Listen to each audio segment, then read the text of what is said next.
పొద్దున్నే లేచి సూర్యుని చూడబోయా, వినాయకుడు ఏమిటో శివుడు ఏమిటో అన్నీ తెలుసు. సూర్యుడిని చూడండి, అందరు దైవాలు మనకు కనపడరమ్మా. మన అదృష్టం సూర్య భగవానుడు ప్రత్యక్ష దైవం కనపడుతున్నాడు, హాయిగా కనపడుతున్నాడు. 15 కోట్ల కిలోమీటర్ల దూరంలో ఉండి ఒక కిరణం మనకి ఇక్కడికి చేరాలంటే 9 నిమిషాలు పడుతుంది. అంత 9 నిమిషాల్లో కొన్ని కోట్ల కిరణాలని భూమండలానికి అందించి భూమండలాన్ని అంతటినీ తేజోవంతం చేస్తున్న సూర్యుడికి ఎన్ని నమస్కారాలు చేస్తే రుణం తీరుతుంది. అందుకే హిందువులు కనిపెట్టిన ఒకే ఒక యోగాభ్యాసం సూర్య నమస్కారం. యువతరం అంతా అది చెయ్యాలి.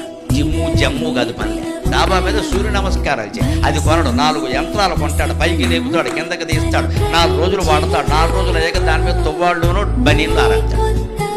అది ఎందుకు కొన్నామంటే తువ్వాళ్ళు బనీన్లు ఆరేడే. సూర్య నమస్కారానికి యంత్రంతో పని లేదండి. తుండు కొట్టాము, చాపోటి డాబా మీద వేసుకుంటే హాయిగా చేయాలి, ఒళ్ళంతా బాగుంది. రోజు సూర్య నమస్కారాలు చేసేవాడికి, రోజు సూర్యోదయం సూర్యాస్తమయం చూసేవాడికి డి విటమిన్ లోపం రాదండి అసలు.